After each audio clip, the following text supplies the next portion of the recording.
mga beshi, eto na naman tayo, nagbabalik sa ating pagluluto. Magluto tayo ngayon ng tinolang manok. Ayan na, naglagay na tayo ng mantika at igisa na natin ang ating luya, bawang at sibuyas. Pampalasa sa ating tinolang manok. At ilagay na natin ang ating chicken. Hayaan muna natin na mag-brown ang ating chicken. Takpan. At yan na, charan, kumukulo na. At pag nag-brown ang ating chicken, timplahan na natin ng patis, pampalasa at pampasarap.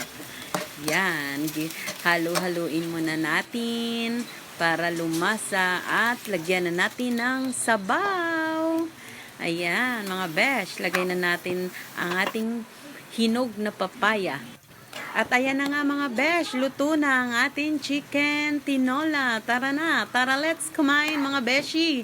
Thank you for watching.